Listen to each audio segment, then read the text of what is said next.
Well, good morning, or good afternoon, or good evening if you're in Europe. This is Michael. I think I'll say that again.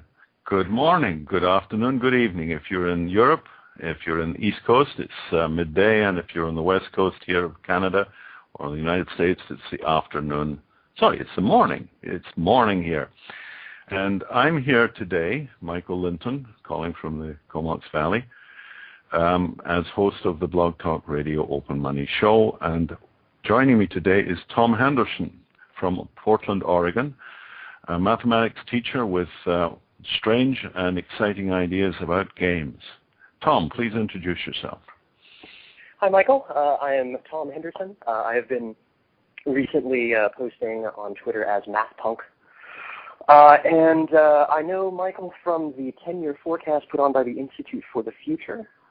My grown-up job is teaching mathematics at Portland State University, but my alter ego is what we refer to as a SETI, a super-empowered hopeful individual, which is a moniker I took from the game Superstruct, put on by, again, the IFTF. Great. Thanks, Tom. Yeah, maybe we should just talk a little bit about the Superstruct game and what happened within that.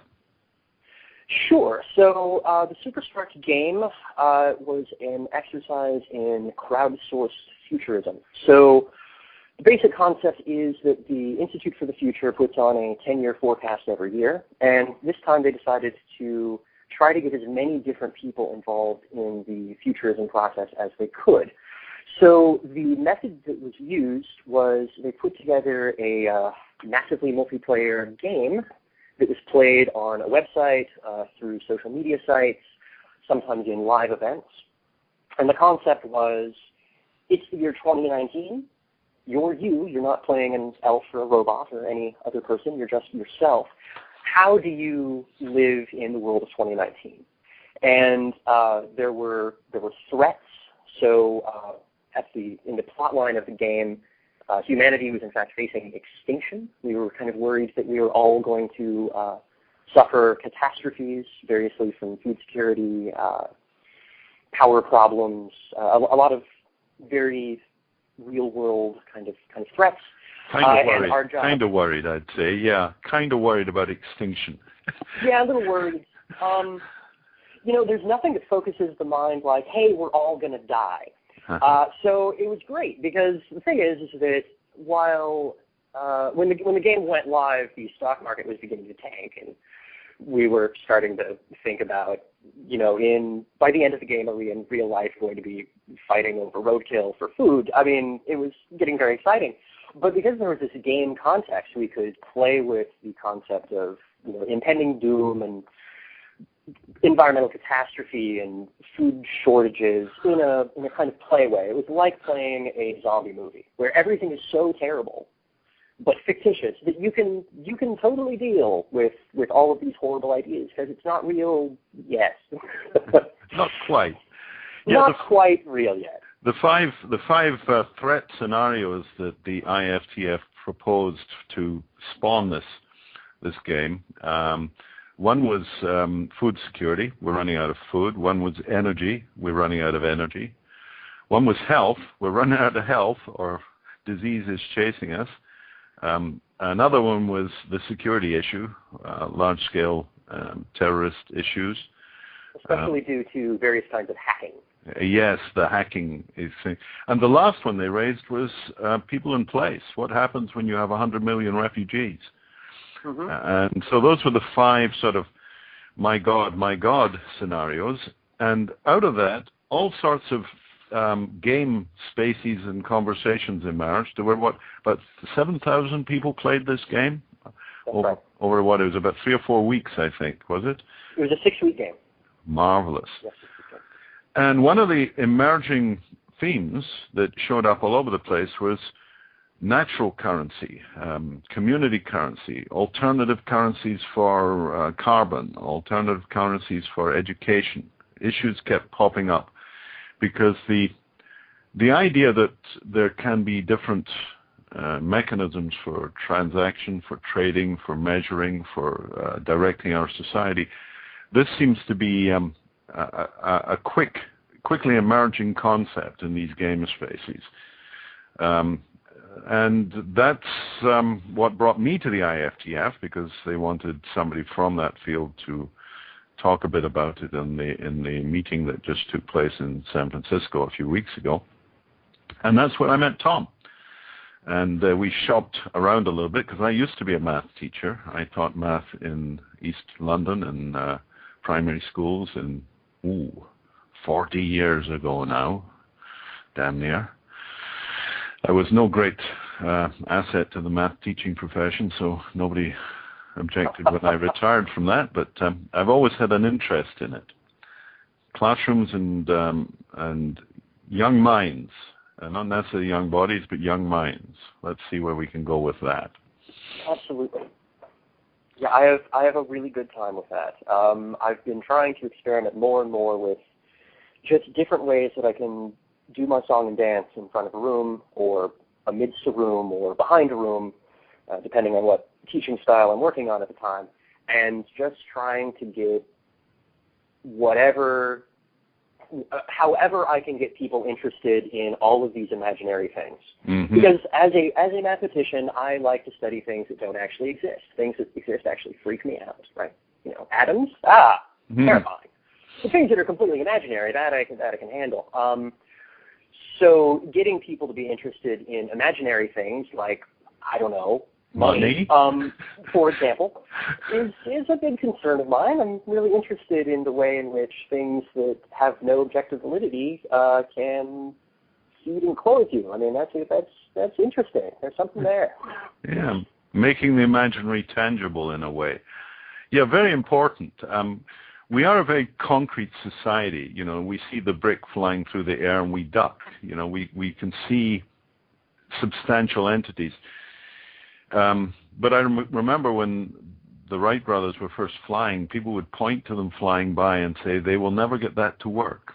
You know.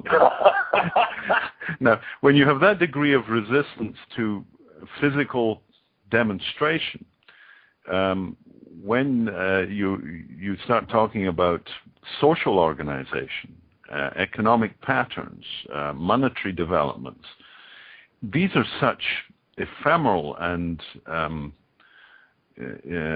they don't show up as coins and bits of paper in quite the imaginary way that people will first see them.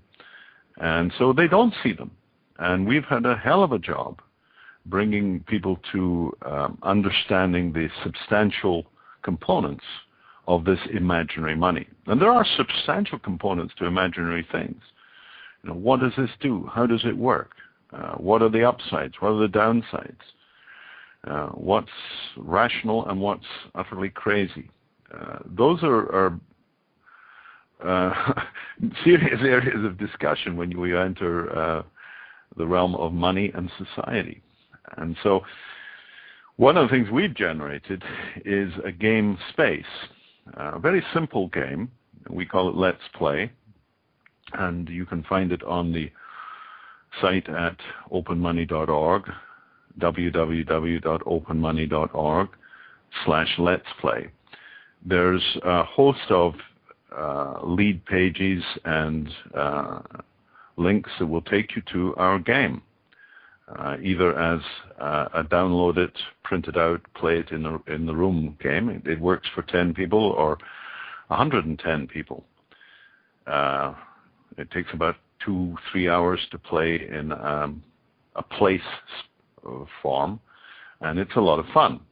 And it works for 8-year-olds up to 80-year-olds in our experience.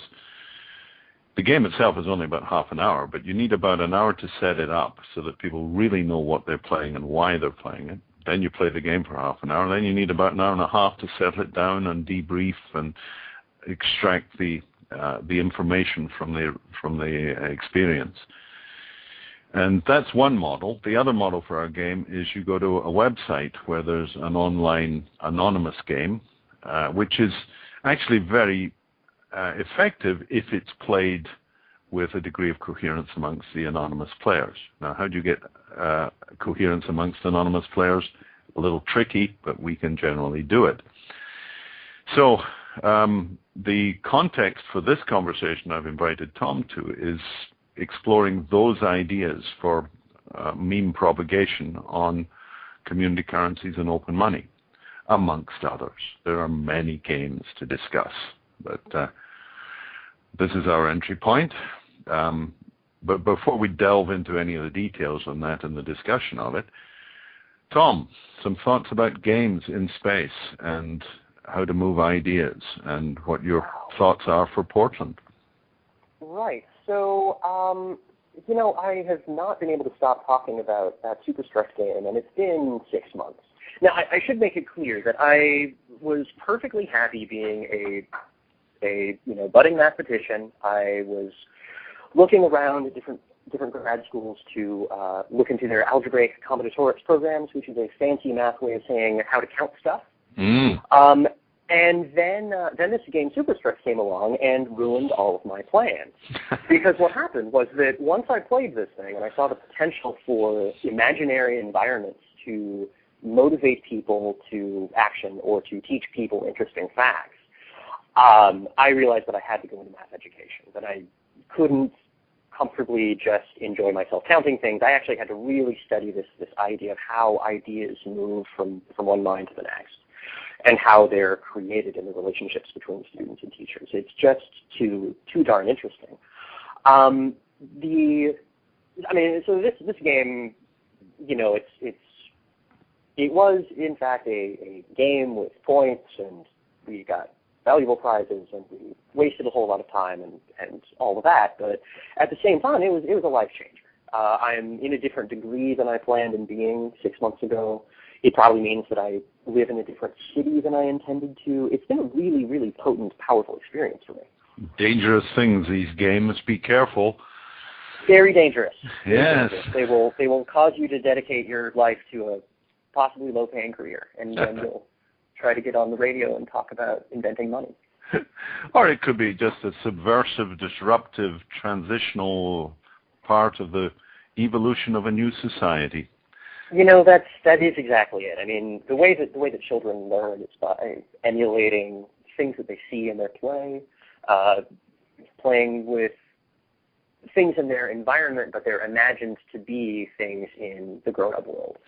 And so it's pretty natural to believe that we all know that children learn from play, and there's really no reason to think that that stops just because you're old enough to know better.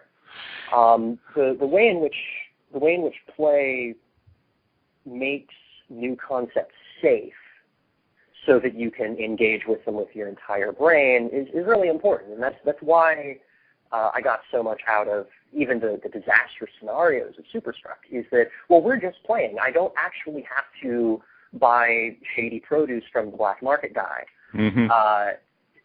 But it's fun to think about what it would be like to smuggle oranges. Dealing with this in a play context was incredibly entertaining. Well, it's got to be the royal route. I mean, mm-hmm. to draw an analogy, my grandfather was in India about 100 and something years ago, and he wanted a bicycle because he'd got plans for a bicycle. He'd seen how bicycles worked in Europe. So he took his design for a bicycle to the local blacksmith engineer in his village in India, and the guy flatly refused to build it. He said, "I'm not going to build that. It's going to fall over. Anybody can see that it will fall over. It will not work, sir. I will build you a 3-wheeled machine." So he got a tricycle, didn't get a bicycle. And the logic was inescapable. If you have not seen bicycles, been around bicycles, if bicycles are not common to the experience around you, what sense would you make of it? And how many people would learn to ride a bicycle from a book or a set of plans, or a telephone conversation? Right. If you explain a bicycle, it's clearly impossible. Not a likely proposition at all. Damn thing's going to fall over. Yeah. So we've got the same problem here. When we start people with the idea of a community currency as a logical, rational, come to this meeting, we'll explain it to you, you get immense levels of anxiety, stress, concern, confusion. Yeah, but is the big word in the space. Yeah, but what happens when? And yeah, but this, and yeah, but that. So, well, if you say, look, there's two ways to deal with this. We can thrash it in our minds forever. The other one is we can do it in reality. We just join this system. Well, it takes months before people will do a $5 transaction in these systems because they're very nervous about it. And that doesn't work very well. So our response to all this is play. Go get a game up.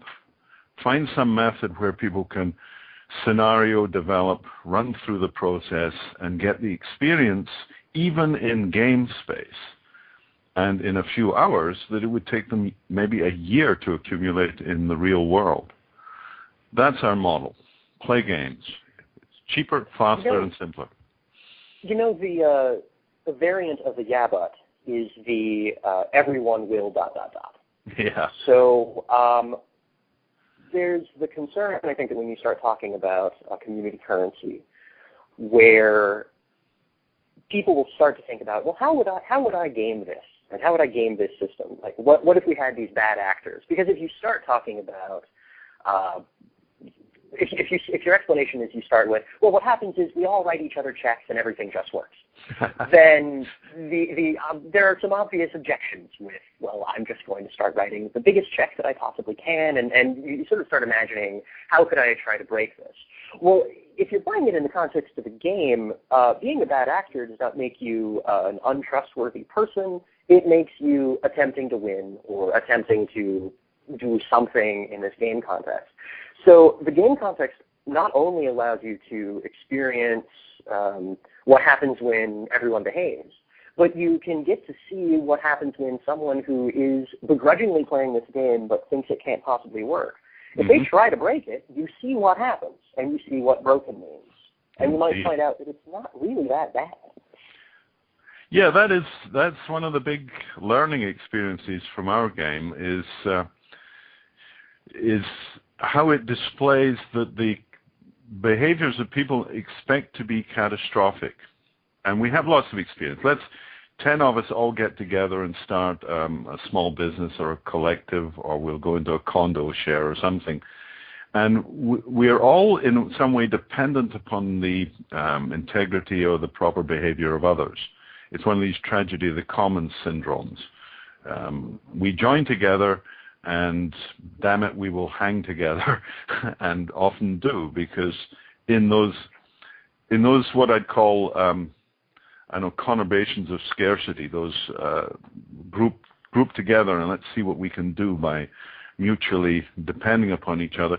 Well, that mutual dependence is often a recipe for disaster. So we have a lot of experience of, we tried to put it together, it worked fairly well, but then it fell apart when Joe did this or Mary did the other. And people assume, quite reasonably, from within that context, that a community currency has the same dynamics, that one or two bad apples can crash the whole bag. And the role of the gaming system is to take them to the point where they see the limitations of that presumption, that it's not quite as cut and dried and fail hard as they feel. I mean, people are real clear. Money's tight. Money's tough. Don't trust each other with money. It's a big risk. Old Scottish line, don't mix friends and money. You're going to lose both. Well, here we are with a different form of money that behaves in a different way. It's a bicycle that balances itself. Inconceivable. Utterly ridiculous. Couldn't be done. Only way to find out is play. And that's our hit on the Let's Play game. It's not fun. Let's Play is, well, it is in a group room. If you get 20 people in a room and play Let's Play, you're going to have a fascinating evening. Lots of social... Well, I have been adding time to the amount of time to play to make sure that everyone's drinks are refreshed. Yeah. That everyone has hors d'oeuvres. I mean, this sounds like this is going to be a good time for nerds. It is. It's a great giggle. I've played it with... the biggest room I ever did was 300 people in... Oh, wow. Australia, at a nice big convention meeting, and we had 8-year-olds and we had 80-year-olds, and it was a hubbub and a gas because it's a 1-to-1 pair. I do a trade with you, and we mark it up on our charts. Then we move on to another pairing, and bang, bang, bang. So in a period of... I'm sorry to interrupt. I was just thinking that I'm imagining every movie that deals with Wall Street. Mm-hmm. There's just people shouting at each other. And it looks like a great deal of fun, and they're waving their fingers, and everyone is clearly having a great time, though it's not really clear what time they're having. But you don't have to jump up and down and wear suspenders and shirt sleeves and have a funny haircut. That's the difference. Can you? You can if you like. Okay. But for the most part, the interactions in a Let's Play are quite subdued because they're 1-to-1, face-to-face within your arm's reach. It's not like you're shouting across the room. So it's a hubbub. I've often thought that running a sound spectrum analyzer on a Let's Play game would be a gas because you'll get this vibe of people chattering convivially, not shouting, but the noise level in the room is really powerful but resonant. It's not quite like a kindergarten class with everybody running around screaming. That's not quite the same thing. It's not like Wall Street. But the interactions, each player will interact with another 15, 20 people during the game. Just individually in each time. Yeah, just one-on-one. Hi, I see from my chart here that I'm a dentist. That means I can fix your teeth. You see, it's that sort of a conversation. There's no real thinking to be done. The game doesn't require complex decision-making. It's more or less like playing, I describe it as like playing crazy golf in the dark. It doesn't really matter, You just got to swing the club 20 times and see what happens. And this is more or less how the game is. Simple walk through, A leads to B, leads to C, and at the end of it, there's been a whole bunch of events. Transactions have taken place on the game between the 10, 20, the 200 players. And you get a picture of what these two different monies do, because the game plays with a conventional hard money, like a federal dollar, and a soft money, a community money. And in each transaction, you're buying from the other player, your protagonist in this exchange, an item from this simple shopping list. And the item has so much cash involved and so much soft money. And the game is just move around, make the trades, move around, make the trades, and see what happens as this money sloshes around our little community. And of course what happens is the hard money gets you into a rich-poor issue. Everybody starts with the same amount, 200 game dollars. But pretty soon, if I've got a lot of those game dollars, it means that a lot of people have a lot less. We're into a straight distribution phenomenon, a Pareto exchange. The old 80-20 sort of ideas. 80% of the people will have 20% of the money, and 20% of the people will have 80%. Well, we usually see figures in the 70-30 level. 30% of the players are rich, 70% are poor. That's what happens on the cash economy. On the community currency side, nobody seems to notice. Everybody's just trading and getting on with it. Rich and poor don't happen. And from that, we can then go into the discussion of, okay, all very nice on paper in a game, but what are the risk factors and how can you lose? Because that is the big question for everybody with any of these games, reality or otherwise. How can I lose? How can I get hurt? Will they take my house away, So we have to show the fail-safe, how can you lose strategy for playing in community currencies. And it's transparently obvious to people once they've played the game. It's a no-brainer. It's, I see, yeah. If I do it that way, I can't possibly lose. Now, the women, of course, love that. Women say, I see, if I do this, I can't possibly lose. Right, let's go. There is a tendency in the male mind, however, at that point to say, just a minute, I can't lose. There's a catch here. If no one can lose, then how can I win? That's one problem, right? Well, yeah. How do I win? How do I crush the opposition? Oh, yeah, sorry about that. No crushing required. That's NCR, no crushing required. I think we put that on the page. Yeah, it's one of these games where everybody wins, which is a little disconcerting. And in truth, things we're putting on suspenders and a funny haircut. Yes, I know, and you know, I'm afraid that for those who wish to dominate the world, sorry, doesn't happen quite that way. All right.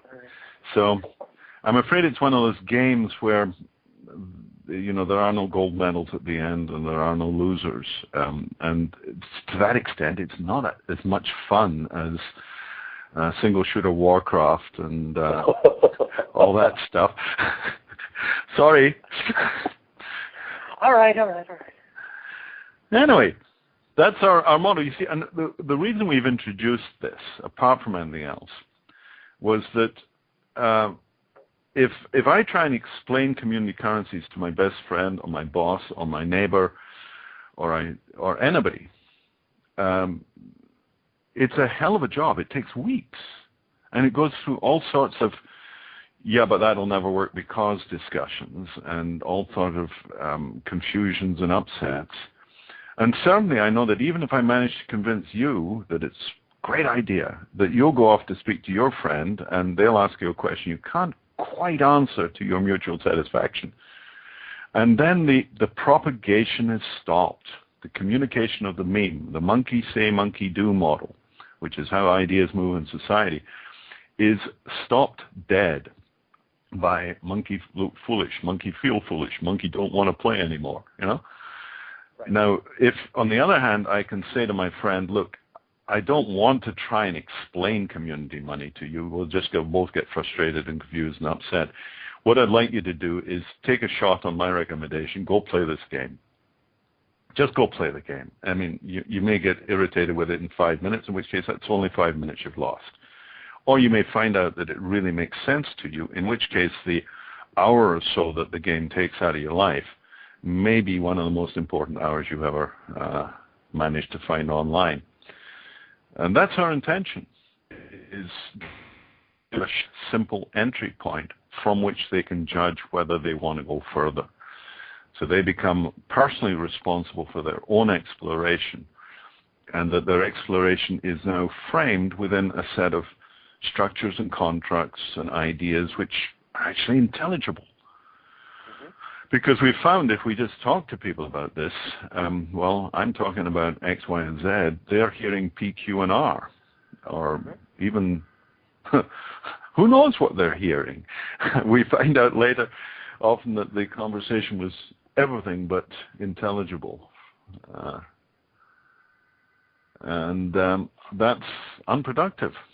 So the game is the thing for us. We like people to play because we think that if they find the game productive, and let's say 1 person in 10 finds the game productive, then they can tell another bunch of people, and 1 in 10 of them will find it productive. Now, a 1 in 10 ratio on an idea passing is extraordinarily productive. It doesn't take long at that level to get to a high degree of penetration and action.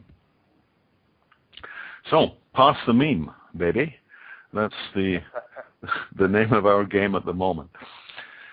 But I'm rattling on, and we are halfway through this program. How are we doing so far, Tom? What do you think? I'm feeling pretty good. I'm a little sad about not having suspenders, but I'm going to live with that. And, you know, the other thing that I think is really wonderful about the fact that Let's Play exists is that you are a former math teacher. I am a current math teacher. And we, I think, are used to talking about ideas that get us really excited and having other people kind of back away slowly. Because, you know, I really, really, really want to tell you about counting stuff. It's really fun. Mm-hmm. And I talk about math in bars, and that's okay. But it does take a particular kind of nerd, I think, to really want to get into the intricacies of game theory and Pareto-efficient distributions. And I recognize that. With something like money, you really need it to be as transparent and obvious how it works as the current money system that we know by familiarity. We've played the game of, it turns out that when I hand people a particular flavor of paper, then they will give me a sandwich. Mm-hmm. And we're used to that particular game move. We've seen it in adults when we're kids, and we're very used to it. We then got used to, depending on your age, we got used to the idea that if you wrote on a particular kind of paper and you signed it, then someone would give you a sandwich for that. Or if you have a plastic card and punch buttons, then people will give you a sandwich for that. So we're used to those game moves. They don't require a whole lot of thought. And I got to put a flag in this here that the most important common factor in all those instances is the sandwich. Mm-hmm. If it doesn't get you a sandwich, it's not money. Yep. That's the first rule of money is whatever it is, a piece of paper, plastic card, an arm-waving gesture. If it doesn't get you a sandwich, it's not really money. Money is stuff that moves and gets you stuff. Mm-hmm. Mm-hmm. We're used to those kinds of transactions. I perform a little ritual, and then I have a sandwich. Mm-hmm. It's a great thing. It definitely beats carrying goats around for barter. But we really want to see how other models that apparently don't fail, they don't fall over. Even though they only have two wheels, they just won't fall over. Getting used to the new models is really the only way that this could be functional. Mm-hmm. Because any kind of theoretical discussion about supply and demand or counterfeiting or we'll put RFID chips in the script that we're printing, I mean, all of these technical details are not anywhere close to, there is a ritual that gets you a sandwich. It works every time. That's what we need. We need the reliability of the sandwich. Well, let's get to that first reliability issue, you see, because that's been the foundation for money as we know it for the last 2,000 years, is I'm not going to part with a sandwich unless you give me something that I am sure will get me a goat or another sandwich or something else or a bottle of beer. So the key thing with the bit of paper that you're going to give me for the sandwich is I got to know this bit is real. It's stuff. It's power. It's got a value to it. And how do we handle that? Governments and banks are the primary issuers of the money that we come to rely upon and trust. And they've got to be the sole issuers of it because, Christ, if we could all print it, there'd be so much of it slopping around the streets it wouldn't buy you anything, right? Mm-hmm. So we retain that money is a valuable thing by conceding its monopoly issue to the authority structure. Now this means you and I, we're just passing the money. The stuff that we move around, the federal dollar, the Canadian dollar, the yen, the euro, whatever it is, wherever we are, that money is created by others. We get to use it. It comes into my bucket. When I spend it, it's out of my bucket and into yours. It's like a fluid, a liquid, that we're just cascading through our different buckets and barrels. With me on that? Mm-hmm. Right. Now, the key point about that money is that the money is the valuable stuff. Once I've spent it, it's not mine anymore, it's yours. Once you've spent it, it's not yours, it's his. The money is the valuable thing, and it moves on and leaves us waiting for the next. Right. Now, key stuff to that money. It's not our money. We spend it, it's gone. We spend it, it's gone. Now, this is an important concept to pin in people's minds about conventional money. Can I kind of rephrase that to make sure that I've gotten you? So it's not our money, we just get to hold it. That's right. And when it's gone, it's gone. And you're praying for the next fill. We're a bucket in a chain of buckets, and you're hoping that your employer or your market is getting money coming in, because when they get money coming in, they may spend it on you, and then you may have money to spend on the next person. And it's a bucket chain. Now, the trouble with that bucket chain is, well, it works very well. The trouble is that we are distanced from any control over it because, suppose I've got plenty of money in my bucket. If I went and spent tons of that money, would it improve the economy?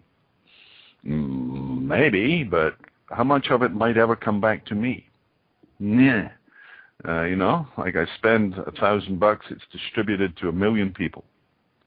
and they spend it with another 1,000 million people. And, the stuff's in billions of places around the planet. So what I have spent isn't coming back to me. It's a core idea we've got to get clear about conventional money. It's valuable. It's independent of us. It has no loyalty. So our response is, suppose we also had a money, not instead, but also. We also have a money, same, looks the same, feels the same perhaps, and maybe it's a payment rate, it's a coin. But the difference with this money is that every time I spend it, it's going around a community of users and coming back. I spend it and it's coming back. Are you with me on that? Yes. Good. That's the big shift. Money that comes back because it's in a loop. To go with the money that doesn't come back because it's on a journey. The hard stuff is on its way. The soft stuff goes around. We need a way to experience how those two work together. Real life will do it, but games are quicker. Now, it comes around in a loop. Is that purely because we're having this soft currency, which is in a smaller community? Is yeah. It just that there are fewer people, so you can watch it go around instead of it goes who knows where, anyone in the world. Yeah, we call it the neo-tribal society. The old tribal society was balkanized. You're in one tribe and you're not in another, and we love ourselves and hate everybody else. That was the phobic tribal model, and it's segregation, walled gardens. However, in our new world, in the world we live in nowadays, social networks, I'm a member of my work network. I've got my locality. I live in this part of town. My kids go to that school, and I've got a network of parents. I play this sort of music, and the people who play that sort of music are a very strange bunch, so we like to meet each other and talk to nobody else. So I may be a member of, a dozen different distinct tribes. Mm-hmm. Why not have a currency that operates as those tribes do? Around my neighborhood, 5 families with kids. We do a lot of child care between each other. That tribal money would be hours of child care. I have your kids for 3 hours. You have mine for 3. They have them for 4. You just add the kids and the hours, and you've got a money that is the currency of that little tribal support package. And our proposition is that if you set up those tribal currencies in an effective way, they become the life energy, or they become the channel for the life energy of that society. They've got to be clear. The money isn't the stuff that moves. What moves is what people do and give and exchange. And that's the reality. It's their intent to be part of our society. And God, people want to be part of things. They want to be contributors. Generally felt that the people want something from society, the old homo economists, the rational spender and getter. It's a fantasy of the economists. In reality, what people want to do is contribute and participate. They want to be engaged in society and have effect on it, to be giving what they have. And so that they can receive, of course. But it's the giving that drives people's energy. That's their power. And if we can produce monies that do it, away we go. I want to comment on you talking about the concept of your 5 families who exchange childcare. Mm-hmm. The community currency pretty much functions when you're receiving payment from someone you consider to be one of us.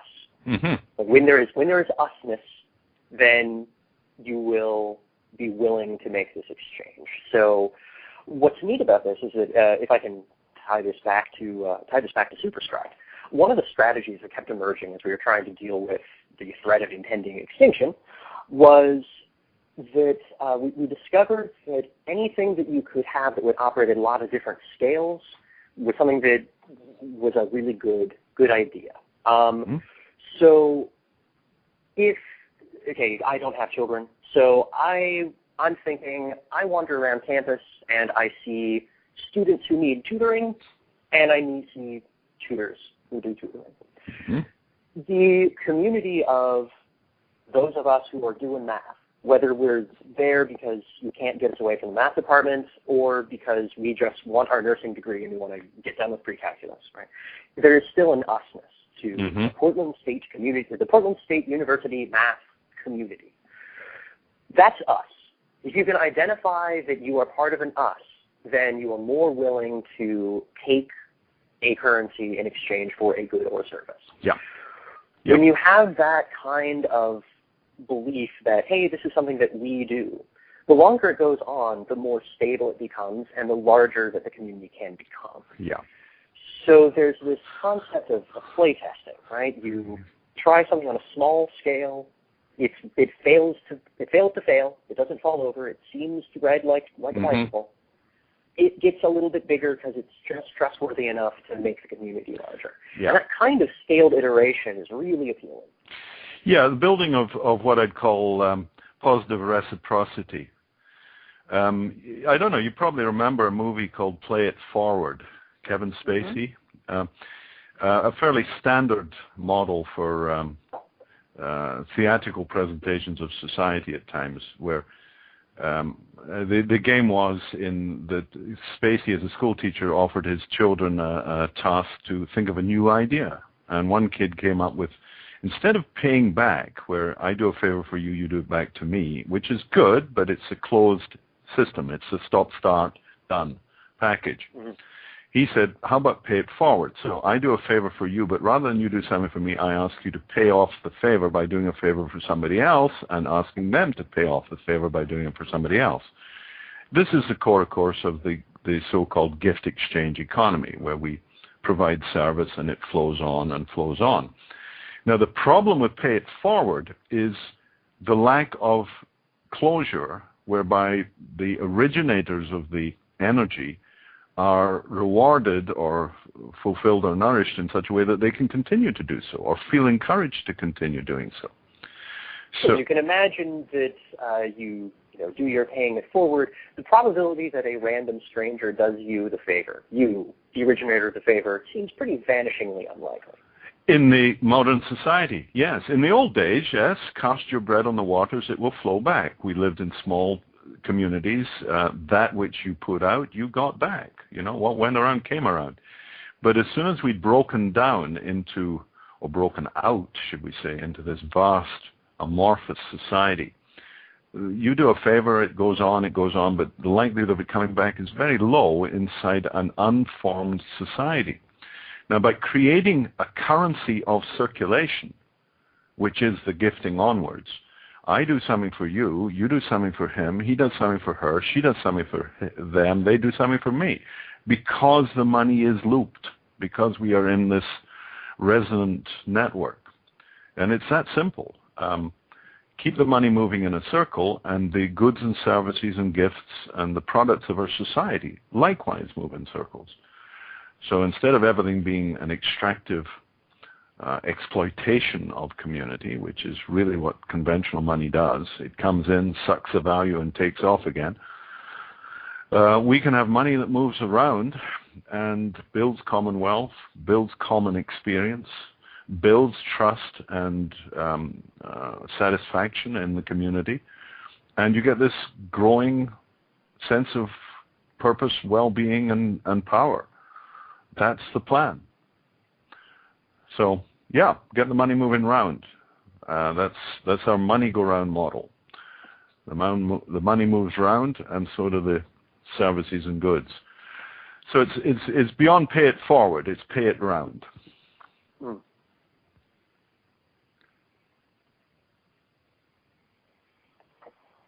Hello? Yeah, I'm here. I'm just enjoying the silence. Gregory Bateson used to say that a good silence was worth a dozen words, or something like that. Gregory Bateson liked silences. So, dead air online is often a possibility for people to think for a second or two. Let us have 5 seconds of dead air.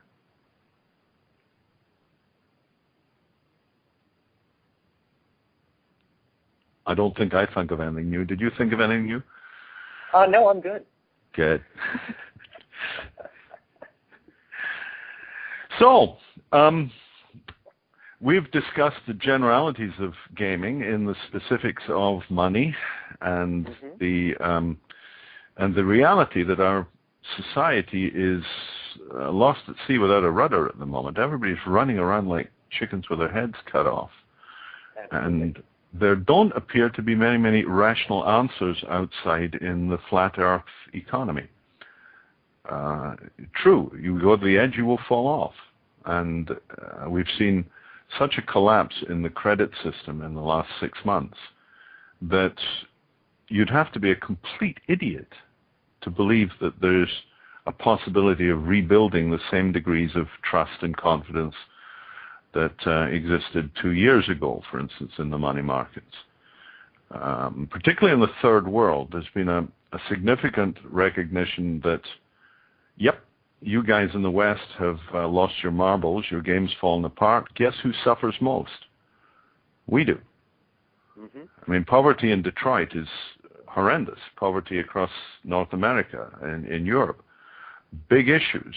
And they're striking, of course, at the sectors of society least able to resiliently trade off in some way. And if you're rich and famous, you can probably do quite well at this point. But the poor and under-supported are really taking a beating. But what is bad in North America is going to show up disastrously in Central Africa, in certain parts of the Far East, in the developing countries generally. So we have a task.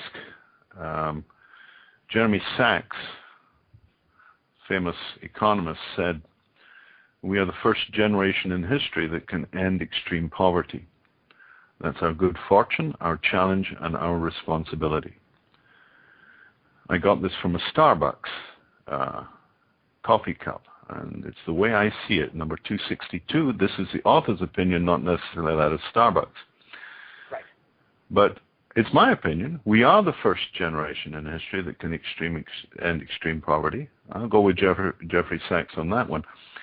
What I don't go with is his belief that it can be done with conventional money, with commodity monies, and with international trade and transactions organized the way that they currently must be. We need different monies for a different society and a different culture. And these monies are here with us. It's a wide open field. And as with all new wide open fields, there's exploration to be done. We're like the first kids on the school yard with bicycles or skateboards or rollerblades or something. It's a new technology. We've got to find out how to ride these things. So that's the name of the game. Find out how to ride the new money. You know, there's something that I thought was really fascinating about reading the Open Money website. This concept that it was not a community currency that was starting, but rather the kernel of a community currency. So as listeners may or may not know, the idea of a kernel is, if I'm getting this right, I'm a math guy, not a computing guy, but the kernel is the tiny bit of a computer that says, hey, you're a computer.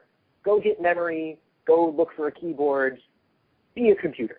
And it's the tiny bit that tells it how to wake itself up, essentially.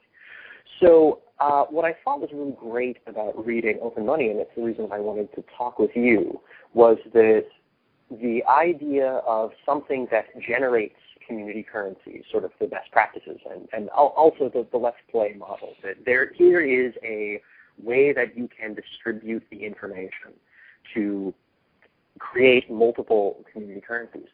The tie-in that I think is to the tie-in to the I've been calling it the post-millennial clusterfuck, but the economic difficulties, right? When you have a really, really large system, it's diversity that causes resilience. Because if someone is going to design a community currency, and let's say that they do a really bad job, they design a very poor currency that somehow something were to go terribly wrong, it's okay for a currency among 30 people to fail. It doesn't really spread somewhere else. And so what I found so fascinating about that open money concept was the idea not just of having community currencies, but the model of something that generates community currencies, to create this kind of diversity in the ecosystem of finance, where there are lots of different competing models, and really good ones will be used by large communities. Ones that really only can work with people you're on a first-name basis with on your street, fine. There's nothing wrong with a currency that only works at that scale. Exactly. But the ones that, if there are models that are absolutely brilliant, then things that are brilliant replicate themselves, right? Because we're talking about information, we're talking about rules, we're talking about rituals to get you sandwiches. And that kind of decentralization seems really powerful in a time where we have this global market, and so if it starts to fall down, then it just does. I mean, and it's going to need lots of pick-me-up, and you can't expect, to replace one pyramid with another pyramid. Like pyramids took a long time to build and were very heavy, high material cost involved in them, and lots of slave labor. And they are not, that pyramid's not working, let's have another one over here. That's a long, hard struggle. Sure. If, on the other hand, what we're building are little geodesic domes and instantly refabricated devices, hexayurts, simple models that are scalable to the task, well, that's a different thing. And yes, indeed, the whole concept of open money is that it is possible for people to form social arrangements of a monetary nature amongst themselves. It's possible, it's legal, it's appropriate, it's effective, and they can be of such designs as are appropriate to their needs. So, yeah, hour-by-hour childcare in my local neighborhood, dollar-based transactions inside my region and locality, could be trading based upon kilowatt hours in energy networks, could be trading based upon aesthetic appreciation units in poetry or music or literature or something. Who knows? There should be no limit. The issue is to put out a context within which, well, as they say, the internet is a stupid network with smart edges. It just pushes around IP packets, and the packets are just bits of bits. The network just routes them around. It's at the end of the network when they show up on my browser, and my browser interprets them in this way that it turns into a picture or a music file or whatever. So it's the smart edges we want for our money. We want a stupid network that enables every currency that you can dream of. Just think of it and have it, see if it works for you. That's our model. Like email groups on Yahoo or Google. Nobody may agree with your idea, in which case it doesn't go anywhere. Or people may agree with it, in which case you've got a currency, you've got a community. But the task is not to design the perfect currency. The task is to create that opportunity for diversity and experiment and exploration and emergence. I'd like to maybe finish with talking a little bit about experiment. So my plan is that I'm going to get as many people as I possibly can to attend a Let's Play party, and we will see how this works. We will watch the bicycle. Right? Watch the bicycle, eat the sandwich, have a good time. What happens next? That's my question. Is that once you have believers who understand, oh, I get it, like all the obvious objections, I don't have to worry about them because look, it just works. I've played through this. Then what? Like, what happens after that? Well, I think that's a bit like the bicycle. Like you can explore a bicycle in certain circumstances, and that's cool. But a bicycle could have solid wooden wheels, and still work. It could have cranks on the wheel instead of a chain and a gear system. It could be made from all sorts of odd materials, and it'll still work roughly as a bicycle. But if you want to go and ride your bike from here to the other side of the country, it better be a good bike with good engineering and good bits and pieces. And the transition you're speaking of from currencies in principle, currencies in game, currencies as an idea, to currencies as, bread and beer in our terms. It should be currencies that work in the supermarket. It should be currencies that support local investment, build houses, create production systems, agriculture for sure, energy for sure, shelter for another. These have got to have some power and substance and some good design in them. And our recommendation is build at least one currency into your launch system in your part of the world, one currency that is substantially strong in getting local businesses and local community groups and the general public simply involved in circular monies.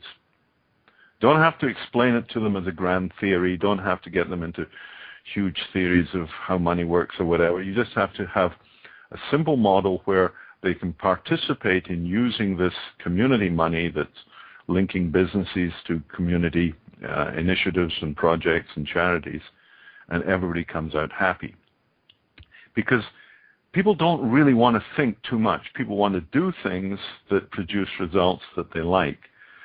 And if you can give them something simple and transparent that's right there and it's mainstream and it works in the local supermarkets and the cafes and the pubs and you can get your car fixed and whatever, well, man, that's money. And that's all there is to it. So, there was a wonderful story that you told at the 10-year forecast where you explained that there was a particular community currency, and once the brewers started accepting it, then everything just was fine. Because actually, once the brewers would accept it, they were issuing it. It was even better. Yeah, it was the money of first resort, if you like. Yeah, this happened in Ireland. In the various bank strikes happened in Ireland during the 60s and 70s. And you couldn't deposit checks, you couldn't draw checks because the banks were basically closed. And that's usually a recipe for catastrophe, but the Irish, having a sense of humor, just said, well, listen, if the banks are closed, I can write you a check. So they started off just writing checks to each other that circulated in odd numbers, like here's a check for £5.43, But quickly, it became clear that it was easier to write checks in denominated values. So here's a £10 check and a £20 check and a £50 check, and here's £3, adds up to 83 quid. And then the person who'd received those checks could use them as a £50 note and a £20 note and a £10 note. And the people who really got that going were the brewers, because when the brewers started issuing their paychecks to their employees in that way, then, of course, there were solid checks moving around with names like Guinness written on it, and you knew that all the pubs would take that money because the pubs had to buy their beer. So you'd created a very powerful, I call it a virtuous circle of beer and money. Reminds me of Twelfth Night. Dost think since thou art virtuous, there shall be no more cakes and ale? Good grief, without cakes and ale, we're off. Now, this has been delightful, Tom, and I now notice that the clock is telling us we're going to be cut off the stream and the podcast in a few minutes. In fact, 59 seconds remaining. So any closing comments before we drift off into our own little space and pick it up later? Well, my closing comments, I think maybe I would want to take a few minutes of silence and save it for the next podcast. This is a great time.